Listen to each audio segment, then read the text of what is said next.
Hey, what's going on out there, YouTube family? This is Sam Leg here representing Team JVS back again for another review for Lovecraft Country. This is episode 4, A History of Violence. One thing I liked about this episode was that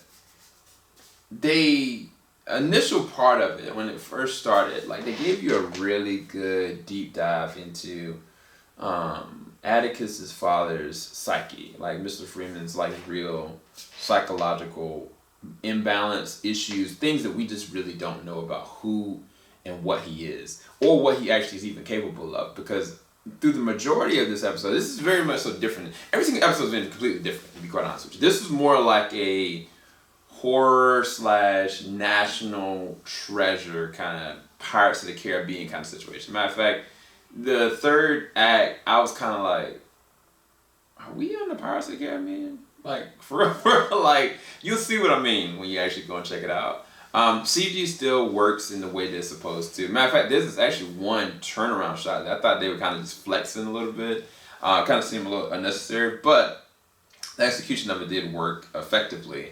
Kind of. But in terms of Atticus's dad, like, the weird thing about the whole entirety of the episode, I was kind of like, why does his dad seem like a pushover? Why does his dad seem like he's scared or nervous or whatever? Like, I'm like, it's not it wasn't my perception of what the character was going to actually really be. Now, it also is a good credit to the father's, like the way that the actual actor is actually acting as the father in this one. Thing about Michael Kenneth is he is a very good, versatile actor, but most of the time, he always plays the bad guy. And so I was kind of like, I would figure, he'd be dangerous and deadly and just messed up in the head. If he's messed up in the head, then, he's got to be probably one of the most dangerous things out there. Not just that, if we're going from a lineage standpoint, wouldn't him and Atticus relate on so many different levels? But we'll get to that later. Then, on the other side of things, which is even more perplexing and weird, is that the daughter of Adam, I should say, Christina, she's going and doing her own thing because she goes and kind of gets Letty involved in the situation because, the last episode, Atticus effectively, put a gun on her face and said, this is it, like, this has got to go, But I still don't, one of the things I don't understand from a transitional standpoint is how Atticus knew that she was there, nor do I know how she knows anything that's going on. Well, I take that back. She dabbles in witchcraft and sorcery, so I can get that. But there's also some things going on in the backfold when it comes to Christina that they kind of allude to when it comes to the cops and their perception of where they look at her in comparison with her dad. I'm just really curious where things are going to go, specifically with Letty's sister Ruby, because Ruby, it seemed like she was kind of like on up and up, got a little bit of money in her pocket. She went to this convenience store and she kind of felt slighted because she was like, she sees already African woman there that she wanted that job and she's trying to figure out what to do, and just she doesn't feel like herself, like she's off, and she blames Letty for it. But the weird thing about Jurnee as Letty, she is just, I don't even know how to put it. She's abrasive, she's unrelenting, but yet she's very faithful, yet she's very courageous, but then she just kind of gets on your nerves too. I just really don't know how to really put it. And I think that there was a conversation that happened between Atticus and his dad that kind of put things in a perspective as the way that him, Atticus, and Letty can be able to really truly work it out. And I thought that was actually very fascinating, the way that they kind of dissected that.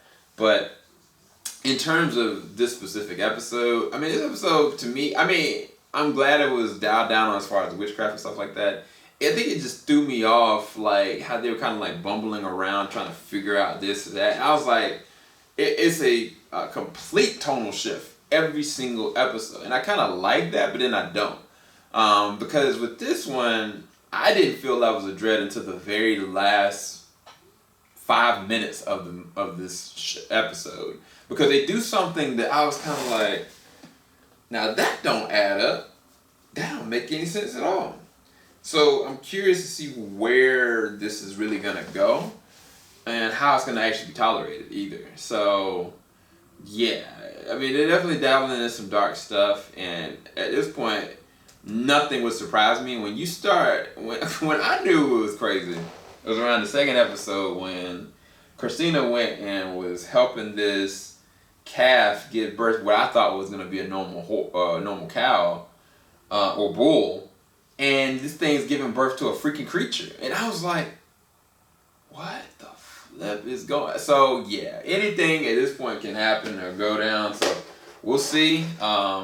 As far as the episode number for this one for me, I probably leave it at like 8, maybe 7.5. It wasn't. This is my least favorite episode so far. It's weird because the last two have been so like over the top with like, you know, the dark side of stuff. Like I kind of was like taken back, but this did have some really good elements to it. It just felt really cookie cutter, and I was like, it feels surface level to something else, and I was like, this. I think they're trying to pay off something else that I don't want to say. Because my whole thought, this whole entire episode, I was kind of like, okay, this is going to give us a deep dive into why Atticus' dad is the way he is. Instead, they paint every single picture that he actually is a good, sensible man. And yet, I don't see any of his, you know, dissections into darkness. Like, I have no clue. And it makes me wary of him. It makes me very curious to see what they're going to do and take the character. Anyway, hope you all enjoyed this review. Make sure you like, subscribe, hit that bell button, keep it locked. JVS Wing on stop. Peace, guys.